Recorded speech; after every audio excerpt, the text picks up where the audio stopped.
September 18th, 1944, 06:47 hours, Arrogance, France. Oberfeldwebel Karl Körner pressed his eye against the Tiger I's gun sight and felt something close to pity. Through the rubber eyepiece, magnified 8 times, 3 American M4 Shermans rolled across the muddy wheat field in a loose wedge formation. Morning fog still clung to the low ground. The lead tank, marked with a white star so freshly painted it practically glowed, churned forward at maybe 15 kilometers per hour, its 75mm gun traversing left and right like a hunting dog searching for scent. Körner had been killing Shermans for 3 months. His Tiger sat hull down behind a collapsed stone barn, only the turret exposed, its long 88mm gun already tracking the lead target. At 800 meters, the Americans had no idea they were being watched. The commander, Lieutenant Heinrich Sander, stood in the cupola with binoculars raised, counting. 3 confirmed, Sander murmured into the intercom. Emil, you see any more in the tree line? Negative, Herr Lieutenant. Just the 3. Sander lowered the binoculars. His voice carried the casual boredom of a man who'd done this too many times. Körner, center mass on the lead, fire when ready. Körner adjusted for wind, minimal, and range. The Americans were now at 750 meters, still advancing. Through the sight, he could see the Sherman's bow gunner peering through his periscope, oblivious. The tank's suspension rocked over uneven ground, vulnerable, predictable. He exhaled slowly and squeezed the trigger. The 88mm gun roared. The entire Tiger rocked backward on its suspension. Acrid smoke filled the turret before the ventilator sucked it out. Through the clearing haze, Körner watched the armor-piercing shell cross the distance in less than a second. The Sherman's turret rang like a cathedral bell. The round punched through the front glacis plate, 60mm of American steel that might as well have been paper, and detonated inside. Fire erupted from every hatch. The turret blew 15 feet into the air, tumbling end over end before crashing down beside the burning hull. Men inside never had time to scream. The other 2 Shermans scattered immediately, smoke grenades popping, engines roaring as they reversed toward the tree line. Traverse right, Sander ordered. The one heading for the road. Körner swung the turret. The fleeing Sherman presented its thinner side armor. Even easier, he fired again, another hit. This one didn't explode, it just stopped, smoke pouring from the engine deck. 2 crew members bailed out the side hatches and sprinted for cover. The 3rd Sherman made it to the trees. Sander lit a cigarette and surveyed the field. 2 American tanks burning, 1 fled, 0 German casualties. The math had been this way since Normandy. 1 Tiger could kill 10 Shermans before needing to reposition. Körner had personally destroyed 14 American tanks and hadn't taken a single penetrating hit. Pathetic, the loader muttered, feeding another round into the breach. They keep sending these things like they're trying to lose. Körner said nothing. He'd stopped feeling superior weeks ago. Now he just felt tired. By 0700 hours, recovery vehicles would arrive, American M32s with their cranes and winches. By noon, the Shermans would be dragged away. By nightfall, new ones would arrive. Always new ones. The Americans had an endless supply of mediocre tanks crewed by mediocre soldiers, and they kept feeding them into the meat grinder with industrial efficiency that bordered on insanity. But that morning, watching the 2 Shermans burn in the wheat field, Körner allowed himself a brief moment of satisfaction. He had no idea those same 2 tanks would be shooting at him again in 36 hours. September 20th, 1944. 0520 hours. Same field. Different war. Körner woke to the sound of diesel engines, not the high-pitched whine of the Tiger's Maybach. Something deeper, rougher, coming from the west. Multiple engines. He'd been sleeping in the driver's compartment, using his leather jacket as a pillow when Sander's boot kicked his shoulder. Up. Now. The fog was thicker this morning, rolling across the field in grey waves that swallowed everything beyond 50 meters. Kerner climbed into the turret and pressed his face against the periscope. Through the murk, he could hear them before he could see them, the distinctive clatter of American tracks, the metallic squeal of road wheels that needed grease. Then the shapes emerged. 4 Shermans. 5. 6. They came in a loose line abreast, spaced 30 meters apart, advancing at walking speed through the fog like ghosts materializing from nothing. Kerner's hands found the gun controls automatically, muscle memory taking over. Range? Sanders' voice was steady. 400 meters, still closing. Let them come to 300. I want clear shots. Kerner tracked the lead Sherman through his sight. Something about it nagged at him. The way the turret sat slightly canted to the left, the pattern of mud splashed across the bow. He'd seen this tank before. He was certain of it. At 350 meters, the fog shifted, and he saw the registration number painted on the side. 30415557. His blood went cold. "Herr Leutnant," he said quietly. "That's one of ours." "What?" "The lead tank. We killed it 2 days ago. I put an 88 through the glacis at 750 meters. Watched the turret blow off." Silence filled the intercom. Then Sanders' binoculars snapped up. He studied the approaching Sherman for 5 seconds. 10. When he spoke again, his voice had lost its casual edge. "You're right. I remember the number. The turret came down beside the hull." "Then how?" "Doesn't matter. Fire." Kerner fired. The shell caught the Sherman in the same spot as before, center mass, just below the hull gun.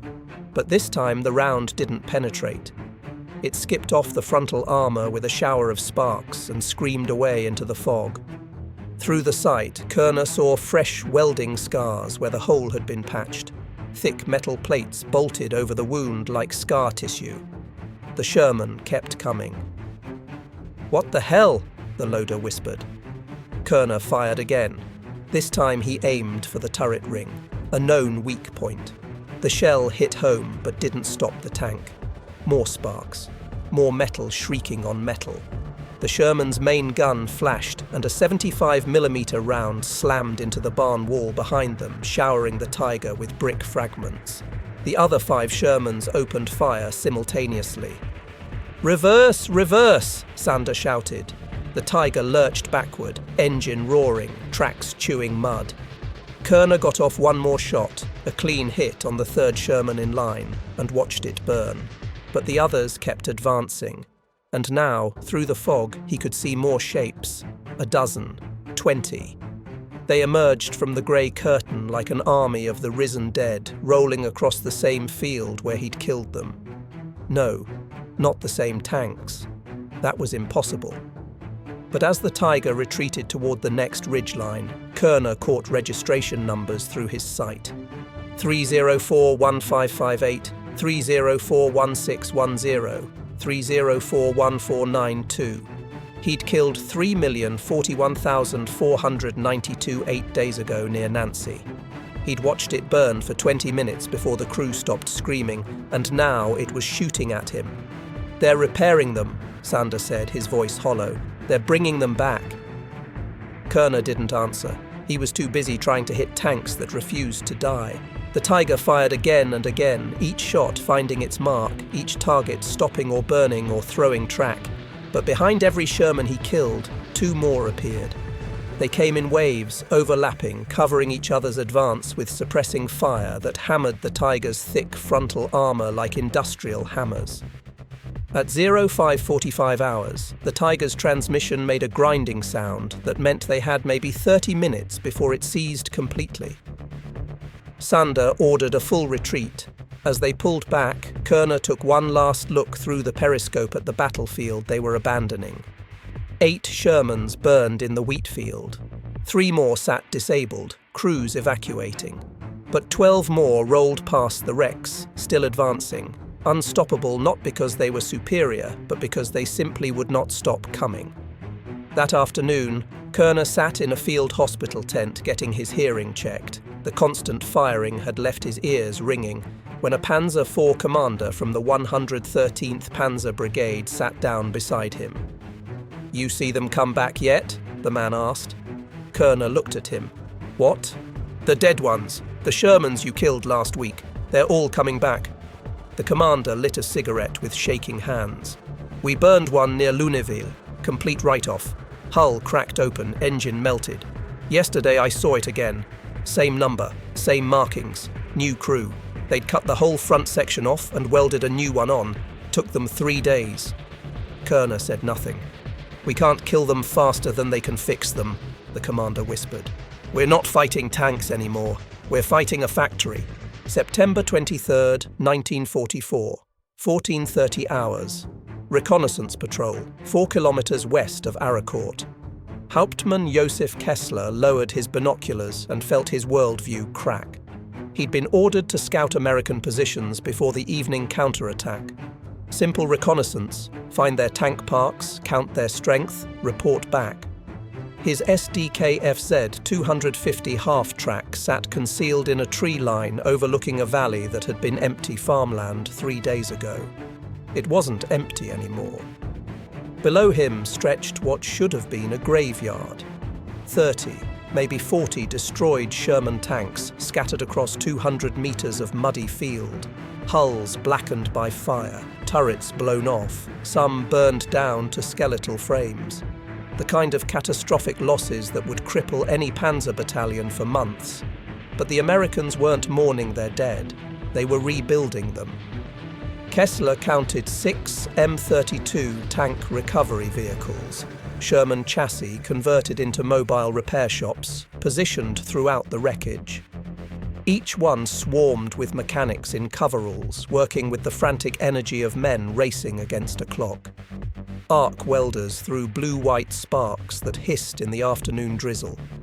Cranes lifted entire turrets off burned-out hulls and swung them onto fresh chassis. Men with cutting torches carved away, destroyed armor plates like surgeons removing dead tissue. One Sherman sat with its entire front section removed, the interior visible like a dollhouse with the wall torn off. A crew of 5 Americans worked in assembly line synchronization. One man with a welding torch, another positioning a replacement glacis plate, 2 more bolting on fresh track sections, while a 5th spray-painted over the repair with olive-drab paint from a hand pump canister. Kessler watched them replace the tank's face in 40 minutes. "Mein Gott," his driver whispered. "They're not even waiting to take them back to depot." They weren't. This was field repair on an industrial scale. Kessler had seen German recovery operations, careful, methodical, constrained by fuel shortages and parts scarcity. This was something else entirely. The Americans worked with the casual efficiency of men who knew more tanks, more parts, more everything waited in an endless supply chain stretching back across an ocean. A destroyed Sherman rolled past on the back of a transporter. Kessler recognized the tactical number. He'd personally radioed in its destruction 4 days ago after watching it take a direct hit from a Panther. The turret had been catastrophically destroyed, the hull fire-gutted. Now it had a new turret. Fresh tracks, a crew test-firing the main gun into a dirt berm while mechanics watched for malfunctions. 15 minutes later, it drove away under its own power toward the front line. Kessler keyed his radio. "Panther 6, this is Scout 2. You need to see this." "Negative, Scout 2. Report verbally." "Sir, I'm watching them repair destroyed tanks in the field. They're rebuilding them faster than we're killing them." "Static. Then, explain." "They have mobile workshops, recovery vehicles with cranes and welding equipment. They're swapping parts like mechanics at a Volkswagen factory. Hull destroyed? They replace it. Turret blown off? They have spares. I'm watching tanks we killed 3 days ago drive away with new crews." More static. When the battalion commander's voice returned, it carried an edge Kessler had never heard before, something between anger and fear. "Estimated time for repairs?" Kessler looked through his binoculars again. A Sherman with its entire engine deck removed sat surrounded by 4 mechanics. They worked in perfect coordination, one disconnecting fuel lines, another unbolting the transmission, 2 more positioning a replacement engine suspended from a crane. No wasted movement, no confusion. 1 hour for engine replacement, Kessler reported. Maybe 90 minutes for a complete turret swap. Minor damage. They're patching holes in 20 minutes and sending them back. Silence. Scout 2, confirm? 20 minutes? Confirmed. I'm watching it happen right now. They weld a plate over the penetration hole, repaint it, and it's combat ready. What Kessler didn't report, because he couldn't quite process it himself, was the abundance. Spare parts stacked in neat piles like a depot warehouse. Entire replacement turrets lined up on trailers, engines still in factory crates. The Americans weren't rationing or improvising. They were working with surplus. A truck arrived, towing a flatbed loaded with fresh suspension assemblies. A sergeant directed its placement with hand signals while smoking a cigarette. Casual, routine. Just another delivery. Kessler thought about his own unit's last resupply. 2 days late, short on ammunition, no spare parts except what they'd cannibalized from abandoned Panthers. Their Tiger had been running on watered-down fuel for a week. They'd been ordered to preserve ammunition because the next shipment might not come at all. The Americans below him were throwing away damaged components because replacing them was easier than repairing them. Scout 2, return to base. We need to brief the Oberst. Kessler acknowledged and signaled his driver to withdraw. As the half-track backed into deeper cover, he took one last look at the valley. A Sherman he'd personally seen burning yesterday. Turret canted at an impossible angle, hull cracked open, was being lifted by 2 cranes while mechanics positioned a replacement hull section underneath it. Tonight, that tank would be shooting at him again. Tomorrow, if he killed it again, it would be back the day after. You couldn't win a war of attrition against an enemy that refused to stay dead. September 26th, 1944, 0312 hours. Defensive position near Chateau Salin. Kerner couldn't sleep anymore. 3 Tigers sat hull down along a hedgerow, engines idling, crews rotating watch in 2-hour shifts. The night was moonless and cold. Somewhere in the darkness ahead, American tank columns were forming up for another push. Radio intercept suggested at least 30 Shermans. Kerner's company had 11 operational tanks. The math didn't bother him. They'd faced worse odds. What bothered him was knowing those 30 tanks might actually be 60 or 90, because half of them were probably the same ones they'd already killed. You hear that? The loader, a kid named Dieter, only 19, pressed his ear against the turret wall. Engines, northwest, maybe a kilometre.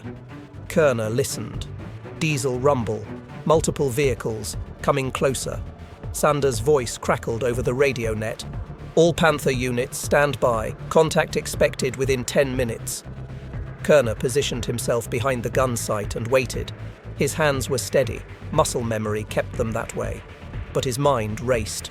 How many of those approaching tanks had he already destroyed? How many bore his personal kill marks, patched and repaired and crewed by fresh-faced replacements who had no idea they were driving into a grave someone else had already occupied? The fog thinned. Shapes materialized. 5 Shermans advancing in a tight wedge. Kerner's breath caught. The lead tank bore the number 3041557, the same one he'd killed twice. First on September 18th, again on the 20th, and now it was back for a 3rd time. Target acquired, he reported mechanically. Range 600 meters. Hold fire, Sander ordered. Let them close. The Shermans rolled forward, turrets traversing slowly, searching. At 400 meters, Kerner could see the patchwork of repairs, welded plates over penetration holes, replacement hatches that didn't quite match the hull color, a turret that sat slightly askew where the mounting ring had been field repaired. The tank was a Frankenstein's monster of salvaged parts, but it was here, It was functional. And it was hunting him. "Fire at will," Kerner fired. The 88mm shell struck 3,041,557 in the lower glasses, a killing shot. The Sherman lurched to a stop, smoke pouring from the crew compartment. 2 hatches flew open. Men scrambled out. The 4 remaining Shermans immediately laid down, suppressing fire.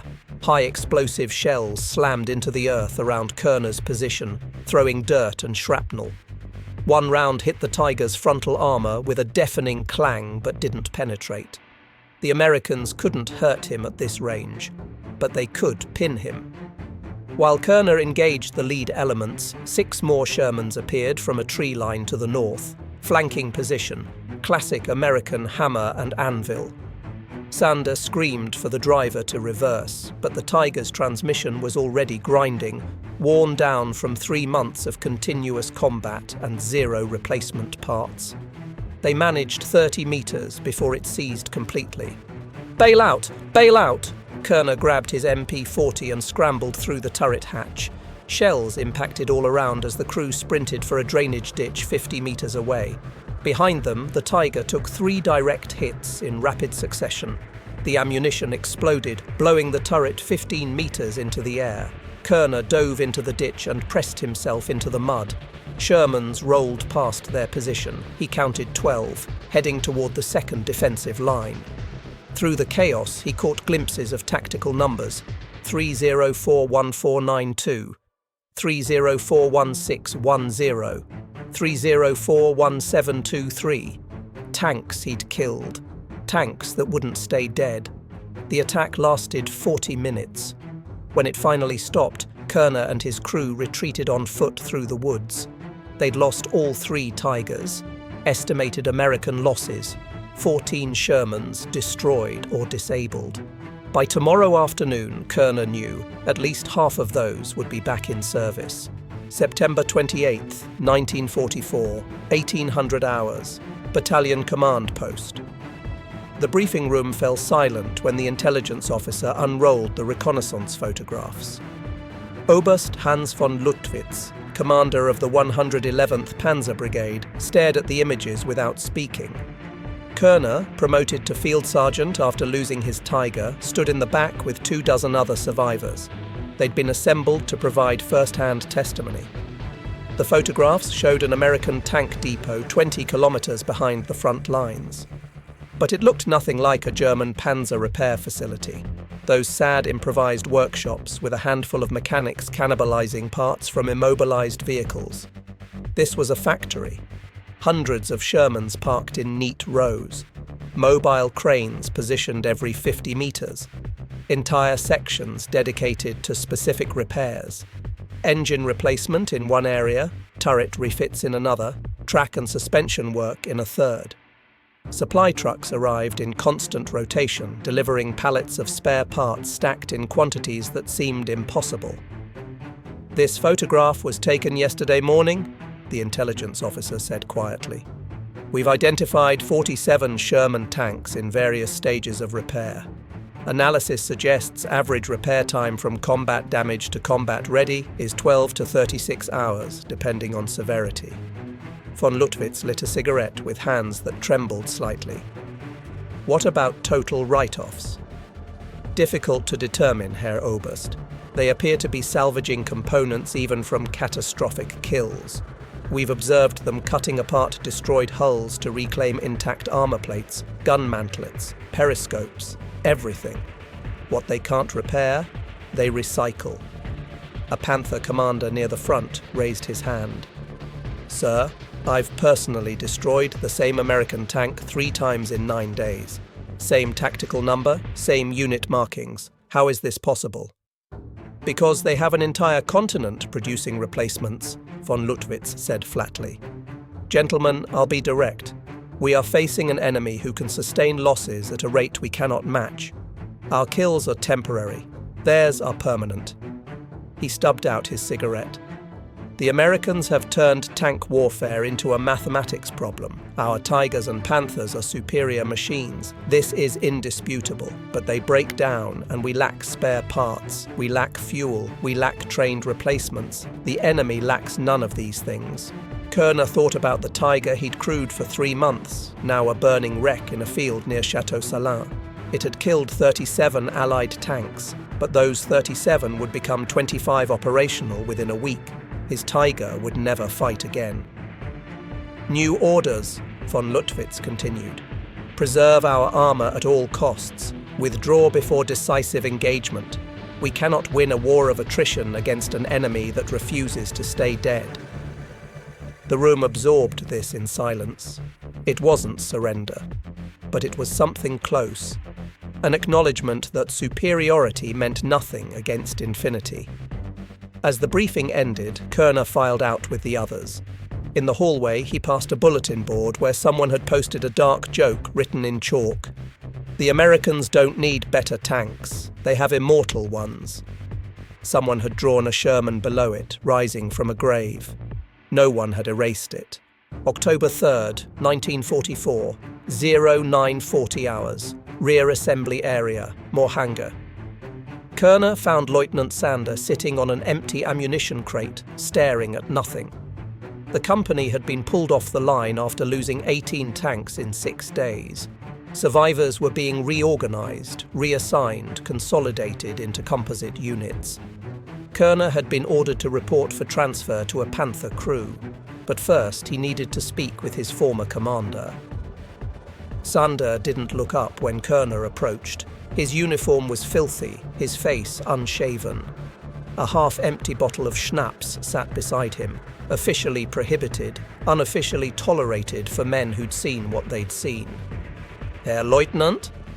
I counted them. Sander's voice was hoarse. Every tank I've killed since Normandy. 83 confirmed destructions. 83. Kerner said nothing. You know how many of those stayed dead? Sander looked up finally. His eyes were bloodshot. Maybe 30, maybe less. The rest came back. Different crews, same numbers, same tanks. He took a long drink. I keep seeing them in my sleep, Kerner.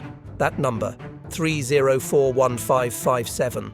I've killed it 4 times now. 4 times. And last night, radio intercepts reported it active again near Bézange-la-Petite with a fresh crew.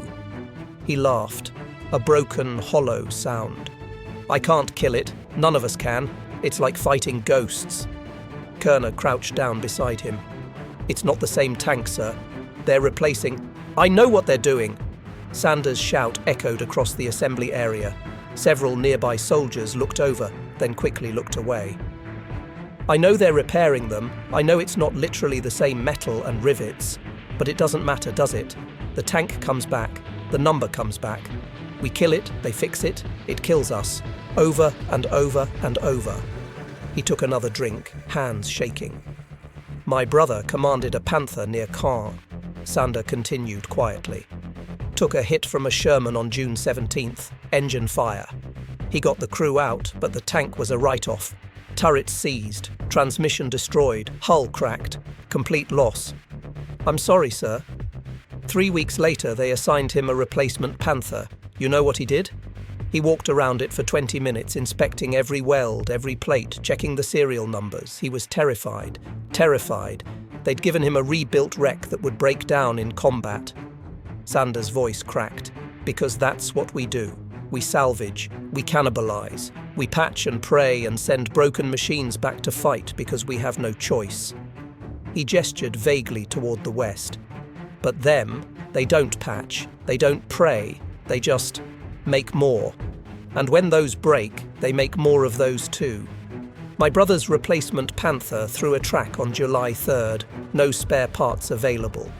The tank sat immobilized for 11 days while he waited for a supply convoy that never came. On July 14th, a Sherman patrol found them. He's in a POW camp now. Kerner didn't know what to say. The Americans don't need better tanks than us, Sander said. They just need more, and more, and more. until we run out of ammunition or fuel or men or the will to keep fighting an enemy that won't stay dead. October 5th, 1944. 15:20 hours. Forward observation post.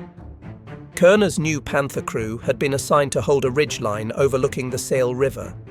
Standard defensive position, good fields of fire, concealed hull-down position, clear withdrawal route. The commander, Oberleutnant Fischer, was a veteran of the Eastern Front, competent, calm under fire. They'd been waiting 6 hours when the Shermans came. 15 of them, advancing in 3 groups of 5, using cover intelligently, providing mutual support. Textbook American tactics. Nothing fancy, nothing brilliant, just solid combined arms coordination, executed by crews who'd been trained to a standard and equipped to succeed. Fischer called out targets. Kerner fired. The first Sherman took an 88mm round through the turret face and stopped, smoke pouring from the hatches. The second lost its track and slewed sideways. The third, Kerner's hands froze on the controls. Number 3, 04-1557. It was back again. "Gunner, why have you stopped firing?" Fischer's voice was sharp. Kerner's mouth was dry. "That tank, I've killed it 6 times. "Then make it 7. Fire!" Kerner fired. The shells struck the Sherman's frontal armor at a slight angle and ricocheted into the sky. The tank kept coming. He fired again, this time a solid hit on the turret ring. The Sherman stopped, turret frozen, but the hull machine gun continued firing. "Good kill. Next target." "It's not dead," Kerner interrupted. "I hit it twice. It's still shooting." "Then hit it again." But Kerner couldn't. His hands wouldn't move. He stared through the gun sight at that number, 304-1557, and felt something inside him break. How many times could you kill the same enemy? How many times could you watch them come back before you started to believe they were actually invincible? "Kerner, engage!" The Sherman's 75mm gun flashed. The shell struck the Panther's glacis plate with tremendous force. Not a penetration, but the impact rang through the tank like a cathedral bell. Kerner's vision swam, his ears screamed. The loader shoved him aside and took over the gun controls. He fired 3 times in rapid succession. All 3 shells hit the Sherman.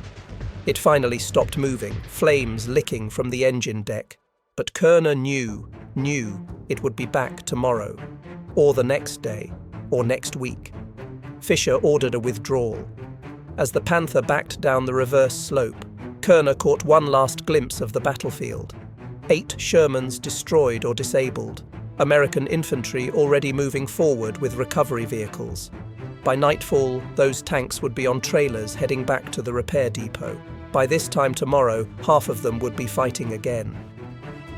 The Panther's radio crackled. "All units, be advised. Enemy tank formation moving up from reserves. Estimated strength, 40 vehicles. 40 fresh Shermans.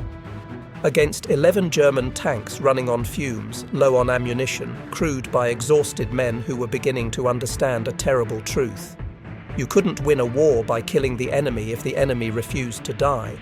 October 7th, 1944, 2,200 hours. Field Hospital, Falkemont.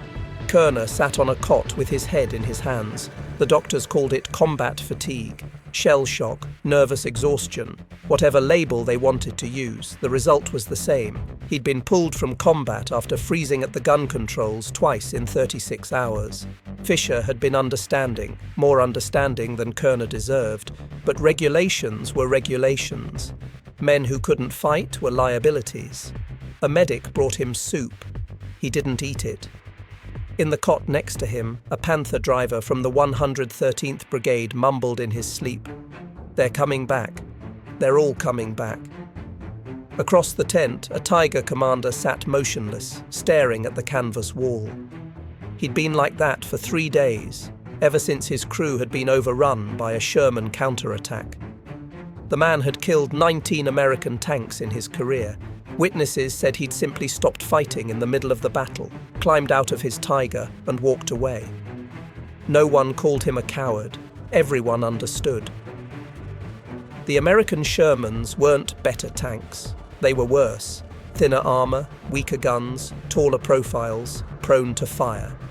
On paper, they should have been easy kills. And they were. But they kept coming back. And the Germans couldn't. That was the weapon no one had anticipated.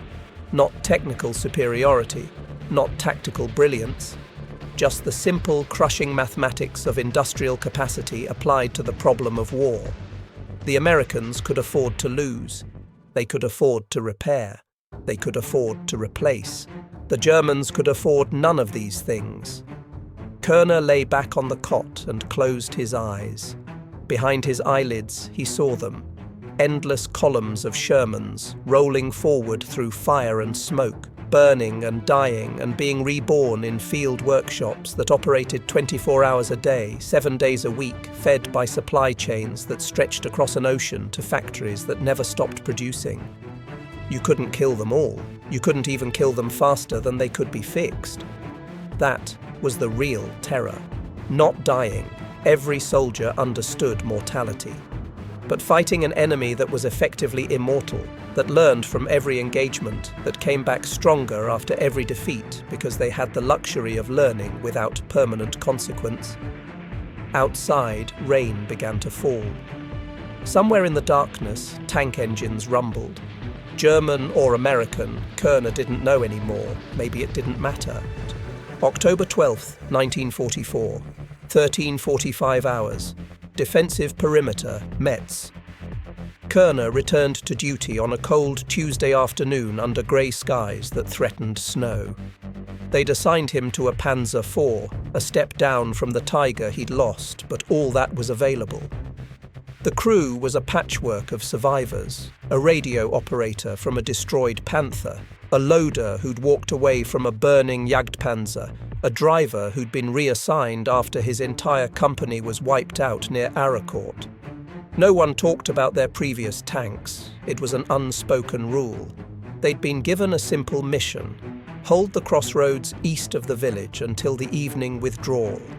Intelligence estimated light American resistance, maybe a reconnaissance element, nothing the Panzer IV couldn't handle. The Shermans arrived at 14:20 hours, 12 of them advancing in 2 columns with infantry support. Körner's commander, a battle-weary Feldwebel named Richter, called out ranges and targets with mechanical precision. The Panzer IV's 75mm gun cracked once, twice, 3 times. 2 Shermans stopped burning, the others scattered and returned fire. Standard engagement, nothing unusual. Then Körner saw the numbers: 30415557 in the lead, 30414492 on the right flank, 30441610 providing covering fire from a hull-down position. Every single one a tank he'd personally killed, some of them multiple times. His hands stayed steady on the controls. The doctors had given him pills, small white tablets that made everything feel distant and manageable. He took aim at 3,041,557, adjusted for range, and fired. Direct hit. The Sherman lurched to a stop, smoke pouring from the engine deck. Körner felt nothing. He traversed to the next target, 3,041,492, and fired again. Another hit. The Sherman's track broke and it slewed sideways, crew bailing out. Still nothing. It was like shooting at paper targets. Kill them, they come back. Kill them again, they come back again. The cycle had become so routine it had lost all meaning. He was simply going through the motions of a war that couldn't be won through superior gunnery or tactical skill or anything else the Wehrmacht had once prided itself on.